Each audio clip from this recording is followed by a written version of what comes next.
Good evening, John Guston here again. Let's talk. How did you get on today in this country, shall we say, or wherever you happen to be? It was warm here today. You might say hot, 22 degrees, but the sun wasn't shining all the time. I come out now and again, but it was warm. We had to do a bit of work out in the garden, cutting. You ever see these thorny bushes? You don't plant the so-and-sos, but the next thing is if they try and cut them big old lumps of yolks, and then these sort of briars that kind of cling to everything. I must have pulled a suite of those. I'd say it was a good half an hour cutting stuff up at the back where the septic tank is. And it'd be very hard to be cutting the grass there with these yolks sticking out. So I cut them and then brought them down where I could put them somewhere not to cause any more, you know, back in a kind of a hedge because of hedges all along, or that time there was a little break and I put stuff up there. Honest to goodness. You could be out in the garden all day if you were that way inclined. But I'm not that way inclined. I've other things to do. But I did that, and then after my prayer videos this morning, that type of thing, the bit that I do, and I said, decorate the rosary for the holy souls and those that I pray for. The resurrection and day, of course, is the joyful mysteries, but I say take it, and then I visited the church, or I visited ground, St. Albert Plunkett grounds, the station across there. So I did the station at the cross, and I noticed there's people walking there, the same youngish men raking, and one lad was using a strimmer and cutting stuff that was around where the stations are. But I said the stations at the cross, thank God.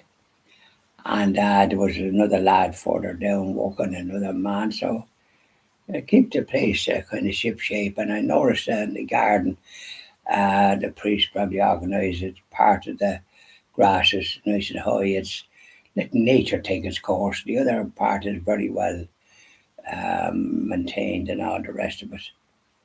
And it's great to see people doing what they're doing, quite a few. Well, there was three actually in the garden, and then there was somebody else doing something else somewhere else. So it's good to see that. And now next Sunday is the 30th of June, and there's the annual mass for St. Albert Plunkett takes place in the church that was built in when they had that estate. They didn't have as much as these nappers. They managed to take land off other people at the time, robbers.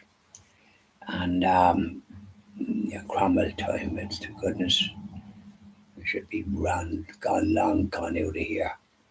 Belongs to Irish people, genuine Irish people. These all ones have English accents.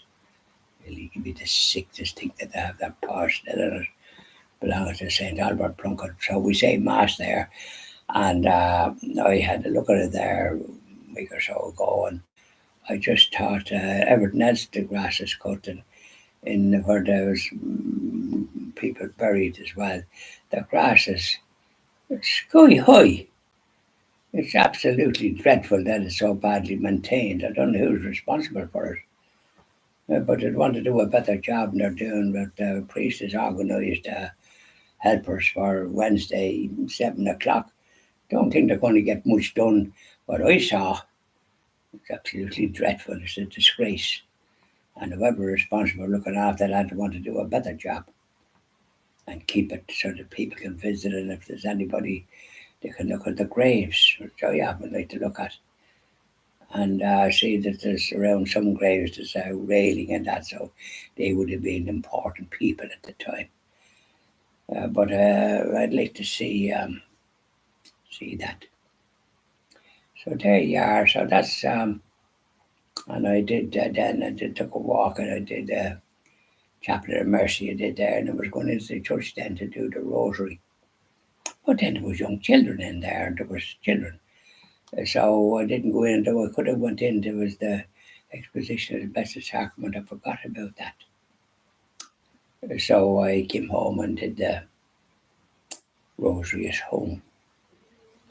And but it was good to see. And then when I went down to town for something or another, and then I was coming back, and then I saw I had to stop. There was other car stopped. There was a load of other children, smaller ones, all going to the church. So it's great to see that the school, the Gilson School, I think, or well, whatever it's called, the national school, and that they're all going. The teachers are taking them into the church, and that they're getting some instruction on the Catholic faith. But the tragedy is, local priest made sure people that were making a First Holy Communion confirmation earlier this year would be signing a register 6 months before they were due. And they were doing that. And there was people at Mass that you kind of never saw before. And they went for a week or two after their thing, and that's the last we saw them. So that's dreadful. Those parents are irresponsible. They're supposed to hand on the faith, and they are not.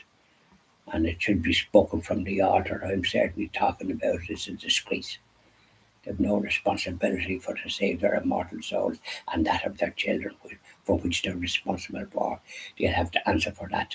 They might be in serious trouble for the neglect. But it's not spoken about, unfortunately. It should be. So there we are. We leave it at that. But I know it's good, and then I just reflect on what happened by way of the First Holy Communion confirmation. I don't see too many of them. There might be a couple, and that's the height of it.